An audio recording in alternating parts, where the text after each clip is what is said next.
On est vraiment heureux de vous donner rendez-vous tous les samedis pour les soirées Free Worship Unité. Alors, passez le mot, on vous attend.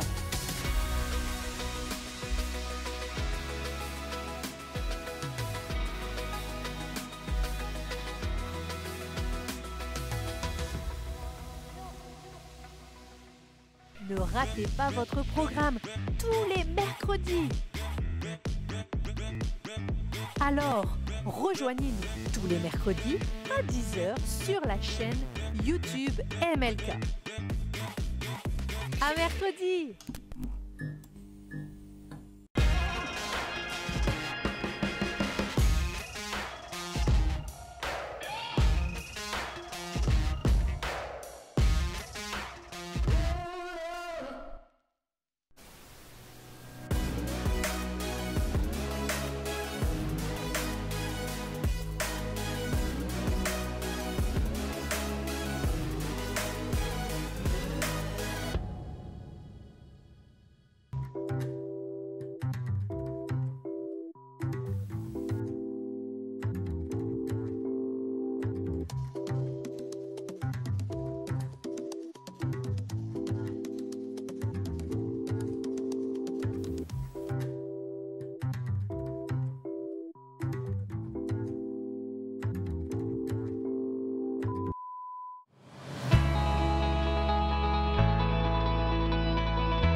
Bonjour mesdames, bonjour à toutes. C'est avec grand plaisir que je partage avec vous ces 10 minutes aujourd'hui. Permettez-moi de vous accueillir dans un cadre qui m'est très familier. Bienvenue en Guadeloupe, à la plage de Babin. Entre la petite fille qui venait avec ses parents et la femme qui y revient aujourd'hui, quelques années sont passées. J'ai grandi, je suis passée par les différentes étapes de la croissance, j'ai construit mon identité, j'ai appris à aimer Dieu, j'ai déployé mes ailes et pris mon envol. Je suis devenue adulte et maman à mon tour. L'apôtre Paul, dans 1 Corinthiens 13, 11, évoque cette croissance. Il dit « Lorsque j'étais enfant, je parlais comme un enfant, je pensais comme un enfant, je raisonnais comme un enfant. Lorsque je suis devenu un homme, une femme, un adulte, j'ai mis fin à ce qui était de l'enfant. » Je voudrais partager avec vous 3 messages clés d'une mère à son enfant qui m'ont aidé à me construire. Et vous voyez, Dieu nous adresse ces mêmes messages à nous, adultes, ses enfants, qui continuons de grandir et d'aller de progrès en progrès. Alors le premier message, tu n'es pas seul. Je sais que tout n'est pas facile pour toi. J'entends et je prends en compte tes émotions, tes difficultés. En tant que maman, ne traçons pas notre route, même si notre emploi du temps est chargé. Prenons le temps de nous arrêter, de nous retourner pour voir où en sont nos enfants. Quels sont leurs besoins du moment? Des besoins émotionnels? Des besoins physiques? Des besoins spirituels? En nous montrant disponibles, attentives, accueillantes, notre enfant saura qu'il n'est pas seul et que nous tenons à lui.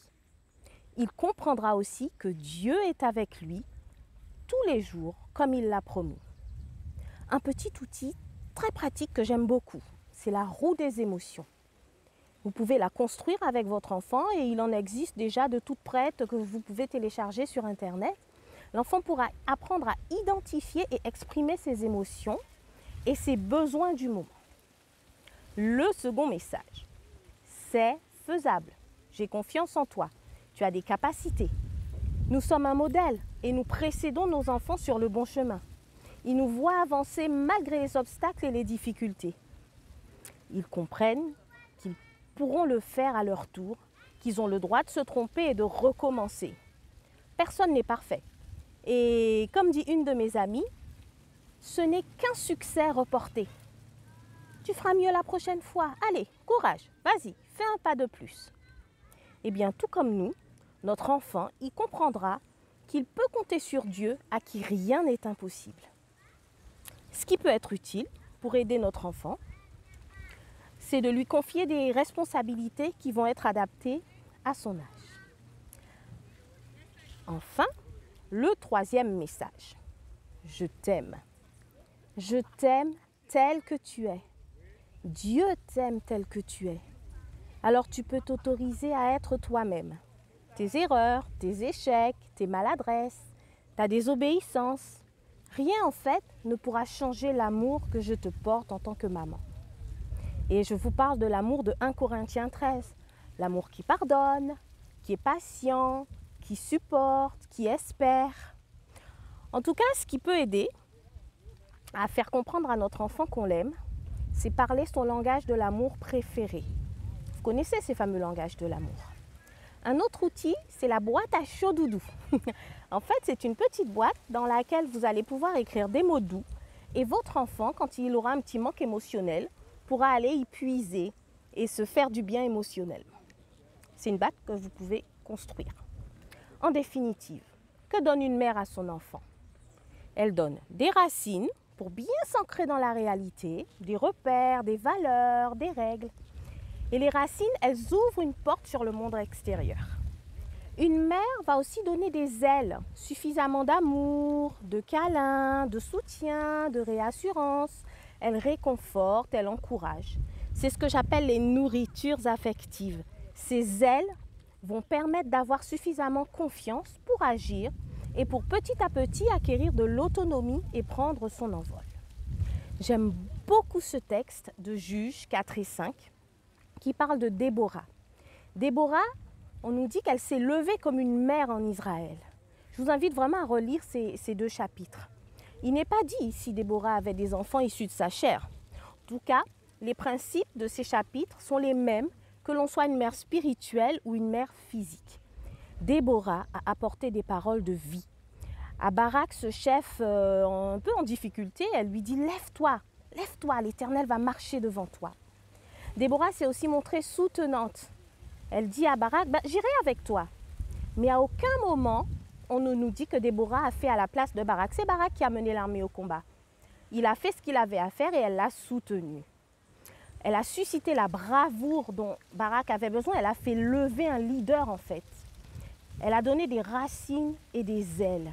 Déborah aussi a été vecteur de paix et de sécurité. Le pays a été en repos durant 40 ans. Enfin, Déborah avait un cœur de louange, en tant que maman ayant un cœur de louange. Et comme Déborah, nous pouvons être source de vie pour les enfants que Dieu nous a confiés. Pour conclure, j'aimerais vous dire que nous pouvons accompagner la croissance de nos enfants par notre exemple, par nos prières, par notre amour inconditionnel.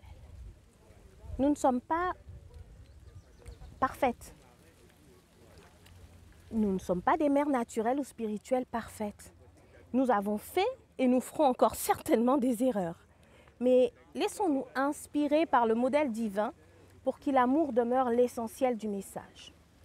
Maintenant, nous dit 1 Corinthiens 13, 3 choses demeurent. La foi, l'espérance et l'amour. Mais la plus grande de ces 3 choses, c'est l'amour. Je vous propose de passer maintenant à la pratique. C'est le défi hebdomadaire pour vous, mesdames. Ce sera un temps de réflexion et d'écoute. Faites le point sur vous-même. Comment résonnent en vous ces 3 messages? Tu n'es pas seul. C'est faisable. Je t'aime. Vous savez qu'on ne peut pas donner ce qu'on n'a pas. Ce qui n'est pas vrai pour nous, ce qui ne résonne pas en nous. Alors dans vos moments d'intimité, vos temps de silence devant Dieu, permettez-lui de vous dire, voire de vous redire ces vérités et qu'elles deviennent réelles pour vous. Deuxièmement, vous pouvez observer votre enfant. Regardez-le agir, regardez-le faire, regardez-le jouer et repérez les besoins qu'il a en ce moment. Comment il parle, comment il se comporte, notez ses qualités, ses compétences, où il en est aujourd'hui dans son développement physique, moral, social, spirituel. Quels sont ses besoins? Je vous propose qu'on prie ensemble. Seigneur, merci. Merci parce que tu nous aimes d'un amour éternel. Tu nous aimes, tu nous appelles, tu nous qualifies. Aide-nous chaque jour à bien prendre soin des enfants que tu nous as confiés. Et je te remets chacune des femmes présentes. Que tes paroles et ton amour les construisent. les reconstruise. Merci Seigneur. Amen. Avant de se quitter, je vous rappelle notre adresse mail spécialement créée pour vous. Si vous souhaitez nous faire part de vos questions, d'un témoignage, d'un sujet de prière, n'hésitez pas à nous écrire. L'adresse s'affiche maintenant. Eh bien, il ne me reste plus qu'à vous souhaiter une très belle semaine. Au revoir, mesdames.